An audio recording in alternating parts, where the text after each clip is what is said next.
So, from an article via calfslicer.com, there's a headline posted by Ezra Samuel saying that Fedor Emelianenko might be proof that the best guys don't end up in the UFC.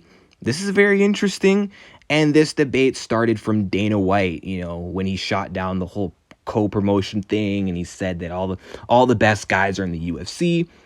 Big John disagrees. Let's read what's been said. So, Dana White recently shot down requests for UFC to do co-promotions with any other MMA promotions out there, and his argument was that the co-promoting would be redundant, considering the best talent inevitably makes it to the UFC, which is true. He's not entirely wrong. The best guys do go to the UFC. Now, there are some fighters that are really good that have never fought in the UFC before, or who took a long time to fight in the UFC, but then finally did. What Big John had to say is, sorry, it's already been proven that that's just not true. And there's a lot of guys out there that look, this guy's good. He deserved to be fighting against guys in the UFC, but he decided, I don't want to be put up, I don't want to put up with some of the things that are there. And I decide I'm not going there, and I'll continue to fight. And I'll continue to fight where I want to fight and make my money this way. McCarthy said in the interview, and he added, I'm not saying White is wrong, but to say that all good ones are going to end up here is not true. He's not lying, but he's not looking back and saying that one or this one didn't go to the UFC. Fedor's name is up there when talking about MMA GOATs, the former Pride champion who was undefeated for 10 years from 2001 to 2010 and currently competes in MMA and is planning to retire. So, I see it on both sides.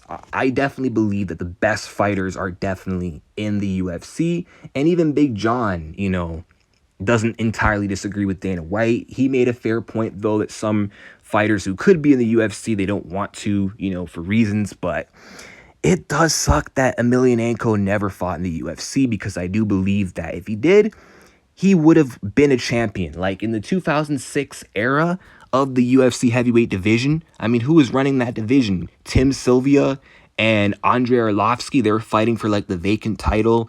They both fought twice. They were 1-1. Arlovsky beat him for the vacant, Sylvia for the vacant title. Sylvia came back and won the rematch in 2006.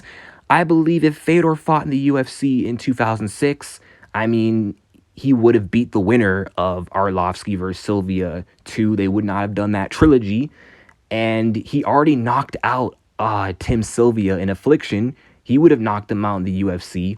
He would have turned around and destroyed Jeff Munson. And then Randy Couture would have been next in line. And I think Couture would have been a tough matchup for Fedor Emelianenko. It would have been very competitive. And Emelianenko might have even been on somewhat of a losing end. But I could see Fedor eventually catching him in some wild exchange, because Randy at times could be reckless and leave himself open with his boxing offense. We saw this against Liddell, and I do believe that Fedor could have sparked him. But even on the ground, Emelianenko was nasty. That dude was good everywhere. So I think he would have beat Couture. Defended against him, defended against Gonzaga. So that's 3 defenses now. He would have had his 4th one against Nogueira. He beat him twice already. And then in that order, then he would have defended against Mir, defense number 5. Then against Lesnar. I could see Lesnar's size, athleticism, and wrestling being problematic for Fedor, but Fedor all around was the more skilled fighter than Lesnar. So I think he would have beat him. He would have beat Carwin, destroyed him. I think he would have started losing around 2009, when the JDSs and the Canes of the world started coming around. That they were sort of the new breed of super heavyweight at the time. I believe Emelianenko would have lost to either of those two. Junior Dos Santos and Cain Velasquez in their primes were the nightmare matchups for Fedor. And I believe the 2010s, the start of the 2010 decade was the decline of Fedor. He wasn't the same after losing to Verdum, because then he went on to lose to guys he shouldn't be losing to, like Bigfoot Silva and what's his name, Dan Henderson. So I think if he fought in the UFC in 2006, I think he would have had the belt from '06 to '09 maybe, lost that, but been a valid top contender until like 2011. That's where he would have been past his prime. But Fedor definitely would have had a successful run. It's a damn shame he didn't come to the UFC when he could have. Really annoying because you got guys like Askren signing with the UFC. You know, you got Chandler in the UFC. And of all those guys, I mean, Askren wasn't successful. Chandler isn't successful. He didn't get to win the belt, but I think Fedor could have definitely been a UFC champion.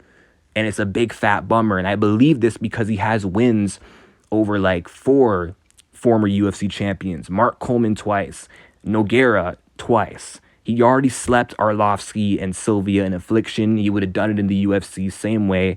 Oh, 5 wins over former UFC champions because he knocked out Frank Mir. So, yeah, Fedor was definitely legit. He's definitely not overrated. He's definitely one of the greatest heavyweights of all time outside of the UFC.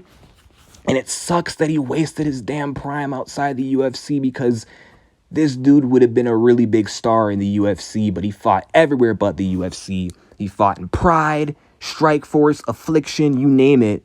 I think Risen, but not UFC, because of course his manager, they didn't want that, and they couldn't get that deal done in 2009 when Fedor was supposed to fight Brock Lesnar, which really sucks because that would have been a huge fight, but whatever. I want to know your thoughts. How do you guys think Fedor would have done in the UFC? And who do you agree with? Big John or Dana White? See you later.